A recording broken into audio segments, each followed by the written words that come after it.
Perda de memória no paciente pós-Covid. Você já deve ter ouvido falar sobre isso, ou até mesmo, quem sabe, vocês estão passando por isso. Meu nome é Pedro Caçador, neurologista, e vou falar um pouquinho sobre isso nesse vídeo. A perda de memória no paciente pós-Covid é um assunto bastante recente, e alguns estudos estão saindo agora sobre isso, a maioria ainda está em andamento, e já dá para perceber que tem duas principais linhas para explicar o que isso está acontecendo.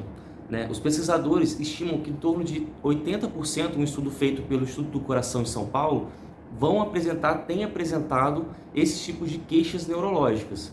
Dentre essas, a gente observa bastante na fase da Covid.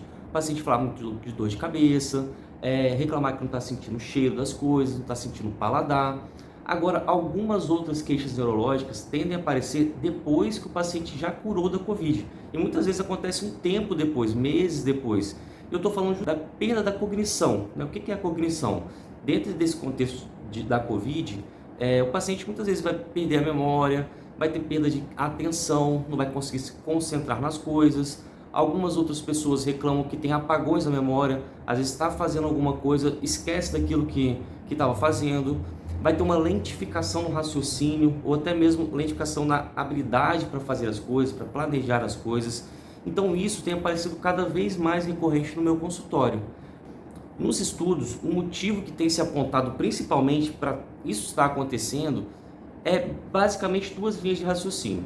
A primeira seria no paciente que está com Covid, o oxigênio no sangue fica baixo no corpo todo e isso também afeta o cérebro. O cérebro é um dos nossos órgãos que mais precisa de oxigênio para estar funcionando adequadamente.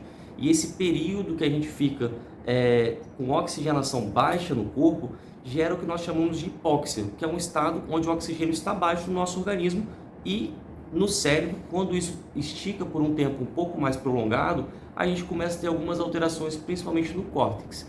E aí explicaria o porquê que essas pessoas que tiveram Covid vêm apresentando esse tipo de queixas neurológicas. A outra linha de pensamento fala que a Covid ela gera um estado de inflamação em todo o corpo.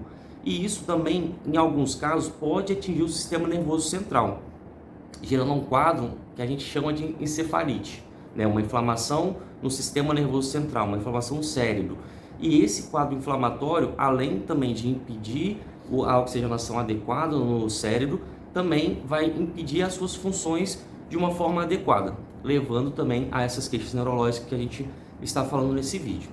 Uma outra coisa muito interessante que tem saído nos estudos é que essas queixas neurológicas nem sempre estão diretamente proporcional à gravidade do quadro da Covid, do quadro respiratório.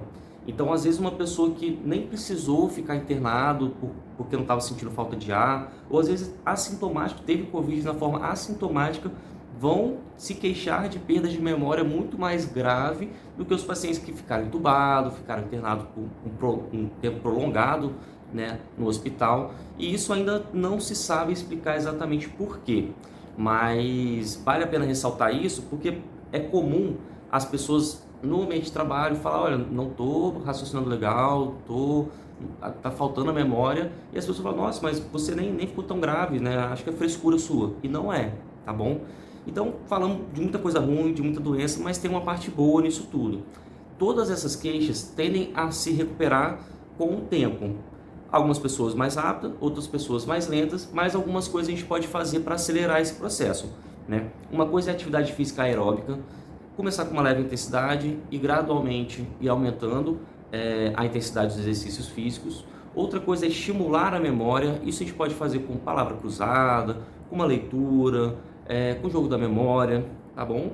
E por último, mais ou menos importante, é o que a gente prega aqui, que é a alimentação saudável. Ter um estilo de vida saudável, uma alimentação balanceada, não muito rica em carboidrato, não muito rica em gordura, uma alimentação saudável.